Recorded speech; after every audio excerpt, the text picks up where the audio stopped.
Agora esta chamada está sendo gravada.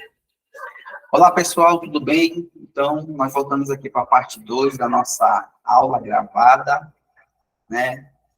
Nós vamos dar continuidade ao assunto que nós estamos falando a respeito dos meios de produção da Bíblia hebraica. Nós falamos na aula passada a respeito das escolas, né?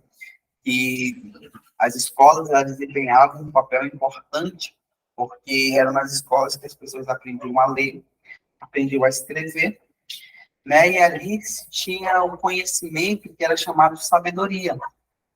E em algum momento precisou-se pegar esse conhecimento e transformar ele em algo escrito. E com isso daí vai surgir um cano educativo. E esse cano educativo ele vai preceder o cano bíblico. E com isso ele vai ser algo importante, né, canônico dentro do judaísmo, que vai se tornar algo importante para a formação do cânon do Antigo Testamento. Então, nós vimos aí, e nós vamos dar continuidade aqui à nossa aula. Falta nós vermos ainda o templo, falta nós vermos alguns aqui, né? Vamos aqui para... Vamos lá.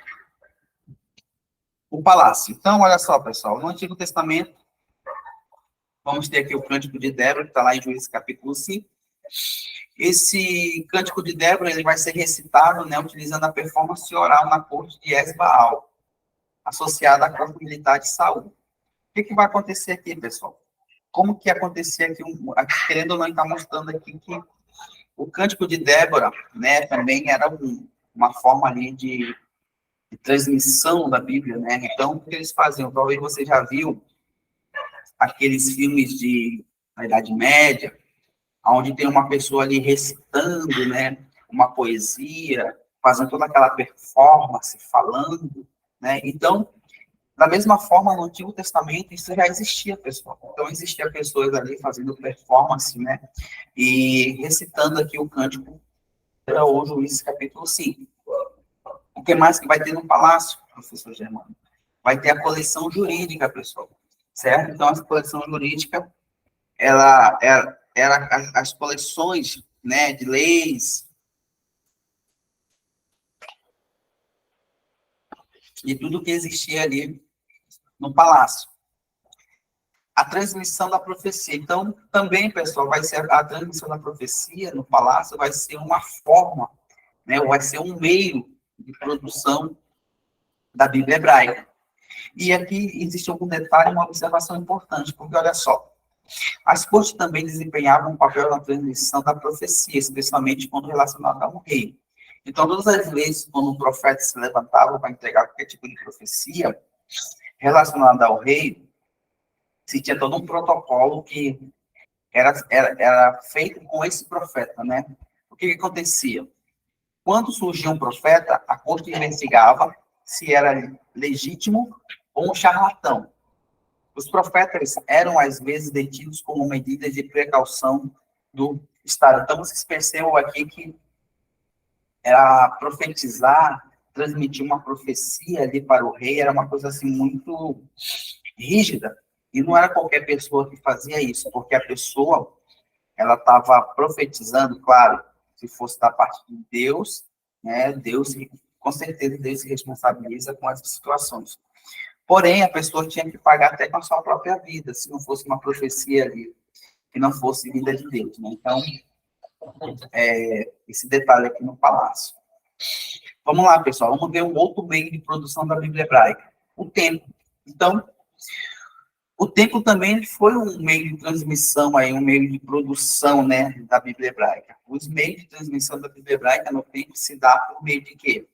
Das funções sacerdotal no templo. Então, querendo ou não, ali foi um meio, né, os mitos e rituais, ciclos anuais e ritos religiosos, a transmissão dos textos proféticos, né?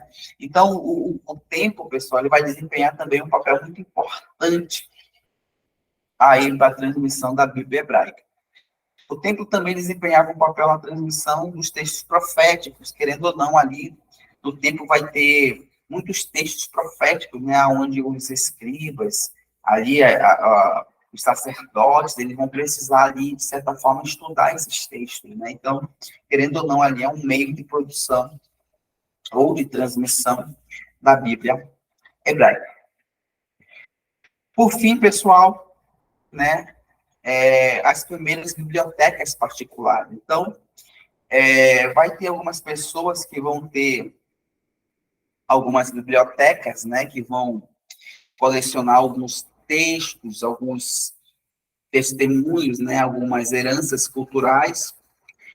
No Egito, por exemplo, aconteceu aí a Renascença Saica, né, e foi um movimento lá que aconteceu uma guerra, né, na verdade. Então, alguns escritos vão ser o que recolhidos, copiados, né, justamente para que não se percam, né, e querendo ou não, também ali na Judéia vai se ter esse costume aí, né, de conservar os textos antigos, né, e vão se conservar aí a Torá e a história de Deuteronômio. E onde ficavam essas primeiras bibliotecas, pessoal, que servia aí de produção, né, de transmissão da Bíblia hebraica? Onde que ficava a biblioteca? Na corte, na escola, nas instituições públicas do Estado. Então, era aí que ficavam os meios de produção da Bíblia hebraica. Pessoal, então, nós concluímos aqui as nossas aulas introdutórias, né, os 3 capítulos do Antigo Testamento, a história do texto do Antigo Testamento, os meios produtores da Bíblia hebraica. Então, nós concluímos a nossa aula, certo? Nós vamos ainda selecionar alguns textos relacionados ao Pentateuco. Vamos selecionar também alguns textos relacionados aos profetas.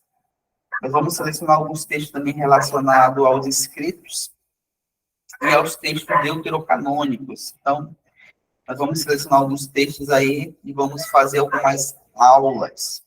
Certo, pessoal? Então, até a próxima. Tchau, tchau. E que Deus vos abençoe.